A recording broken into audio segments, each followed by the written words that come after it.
என்னதான் play off கண்டென்ஷன்லேருந்து almost ruled out ஆனாலுமே நிறைய டீமுக்கு ஒரு ஸ்பாயில் ஸ்போர்ட் வேலை பார்த்தீங்கன்னா பண்ணலாம். அதை மும்பை இந்தியன்ஸ் அணி கரெக்டாக பண்ணுவாங்களா அப்படின்றது தான் மும்பை இந்தியன்ஸ் vs KKR மேட்ச்க்கான ப்ரிவியூவாக நம்ம இந்த வீடியோவில் பார்க்க போகிறோம். Let's get started. இப்போ நம்ம ரெண்டு டீமும் ப்ரீவியஸாக ஆன மேட்சஸை பற்றி பார்ப்போம். கொல்கத்தா நைட் ரைடர்ஸை பொறுத்த வரைக்கும் பார்த்தீங்கன்னா உங்களோட ப்ரீவியஸ் கேமை டெல்லி கேபிட்டல்ஸ்க்கு எதிராக ஆனாங்க. அந்த பர்டிகுலர் மேட்ச்சில் பார்த்தீங்கன்னா போத் பேட்டிங் அண்ட் பவுலிங் பார்த்தீங்கன்னா எக்ஸலண்ட்டாக பெர்ஃபார்ம் பண்ணாங்க. அதன் காரணத்தில் பார்த்தீங்கன்னா அந்த பர்டிகுலர் மேட்சை ஈஸியாகவே வின் பண்ணிட்டாங்க. இப்போ நம்ம மும்பை இந்தியன்ஸ் அணியை பற்றி பார்த்தோம்னா மும்பை இந்தியன்ஸ் அணி அவங்களோட ப்ரீவியஸ் கேமை லக்னோ சூப்பர் ஜெயின்ஸ்க்கு எதிராக ஆடினாங்க. அந்த பர்டிகுலர் மேட்ச்சில் பார்த்தீங்கன்னா பேட்டிங் வைஸ் ஒரு சொதப்பலான பெர்ஃபார்மன்ஸை வெளிப்படுத்தினாங்க. பட் பவுலிங்கில் பார்த்தீங்கன்னா ஒரு ஃபைட்டை தந்தாங்க. பட் ஆல்தோ மும்பை இந்தியன்ஸ் அணி பார்த்தீங்கன்னா அந்த பர்டிகுலர் மேட்சை தோல்வி அடைஞ்சிருப்பாங்க.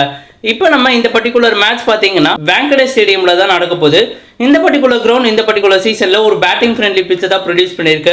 ஆல்மோஸ்ட் எவ்ரி கேம் இந்த கிரவுண்டில் ஆடும்போது 220, 230 அப்படின்றத நம்மளால் பார்க்க முடிஞ்சுது. அதன் காரணத்தில் டாஸ் வின் பண்ணுற டீம் பார்த்தீங்கன்னா பவுலிங்கை தான் சூஸ் பண்ணி டார்கெட்டை சேஸ் டவுன் பண்ண பார்ப்பாங்க. பிகாஸ் செகண்ட் இன்னிங்ஸில் டியூ செட்டில் ஆகும். அதன் காரணத்தில் பார்த்தீங்கன்னா பேட்டிங் கொஞ்சம் ஈஸியாகும் கம்பேரிங் டு ஃபர்ஸ்ட் இன்னிங்ஸ். அதன் காரணத்தில் கண்டிப்பாக டாஸ் வின் பண்ணுறவங்க டீம் பவுலிங்கை தான் சூஸ் பண்ணுவாங்க. அண்ட் ஃபர்ஸ்ட் இன்னிங்ஸில் ஒரு 200, 210 அப்படின்றது ஒரு பார் ஸ்கோராகவே அமையும். மினிமம் நீங்கள் அதை அடிச்சாகணும். ஸோ இப்போ நம்ம எந்த டீமுக்கு நல்ல பேட்டிங் அண்ட் பவுலிங் இருக்குது அப்படின்றத பார்த்துருவோம். மும்பை இந்தியன்ஸ் அணியை பொறுத்த வரைக்கும் பார்த்தீங்கன்னா Rohit Sharma, Ishan Kishan, Suryakumar Yadav on and off தான் பார்த்தீங்கன்னா பெர்ஃபார்ம் பண்ணுறாங்க. ஒரு சில மேட்சஸ் நல்லா பெர்ஃபார்ம் பண்ணுறாங்க. ஒரு சில மேட்சஸ் பார்த்தீங்கன்னா கொஞ்சம் சொதப்பலான பெர்ஃபார்மன்ஸை வெளிப்படுத்துகிறாங்க. Nehal Wadhera, Hardik Pandya, Tim David and Tilak Varma பார்த்தீங்கன்னா ஒரு டீசெண்டான பெர்ஃபார்மன்ஸை மேட்ச் ஆன் மேட்ச் பார்த்தீங்கன்னா வெளிப்படுத்திட்டு வராங்க. அதே காலத்தில் பார்த்தீங்கன்னா மும்பை இந்தியன்ஸ் அணிக்கு ஒரு நல்ல பேட்டிங் யூனிட் இருக்குது. இப்போ நம்ம KKR அணியை கம்பேர் பண்ணோம்னா Phil Salt, Sunil Narine, Venkatesh Iyer, Shreyas Iyer, Rinku Singh, Andre Russell எல்லாருமே பார்த்தீங்கன்னா நல்ல ஃபார்ம்லேயே இருக்காங்க. அதன் காரணத்தில் கண்டிப்பாக KKR அணிக்கு ஒரு நல்ல பேட்டிங் இருக்குது. அண்ட் பேட்டிங் எட்ஜ் பார்த்தீங்கன்னா கண்டிப்பாக KKR அணிக்கு தான் கொடுத்தாகணும். இப்போ நம்ம பவுலிங் எட்ஜை பற்றி பார்ப்போம். மும்பை இந்தியன்ஸ் அணியை பொறுத்த வரைக்கும் பார்த்தீங்கன்னா ஜஸ்பிரித் பும்ரா அப்படின்ற ஒரே ஃபாஸ்ட் பவுலரை வச்சு தான் பார்த்தீங்கன்னா ஆடுறாங்க. மீதி எல்லா பவுலர்ஸுமே பார்த்தீங்கன்னா அவ்வளோ நல்லா பெர்ஃபார்ம் பண்ணல. நுவான் துஷாரா பார்த்தீங்கன்னா போன மேட்ச் ஒரு டீசெண்டான பெர்ஃபார்மன்ஸை வெளிப்படுத்தினார். பட் அதே தென் நுவன் துஷாரா அண்ட் ஜஸ்பிரித் பும்ரா யாருமே அவ்வளோ நல்லா ஃபார்மில் இல்லை. அதன் காரணத்தில் மும்பை இந்தியன்ஸ் அணிக்கு ஒரு பிலோ பார் பவுலிங் யூனிட் தான் இருக்குது.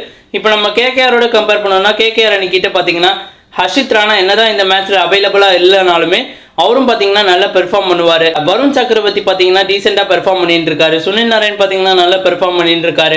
மிச்சல் ஸ்டார்க் பார்த்தீங்கன்னா ஃபார்மில் இல்லை. வைபவ் வரோரா பார்த்தீங்கன்னா நல்லா பெர்ஃபார்ம் பண்ணிட்டு இருக்காரு.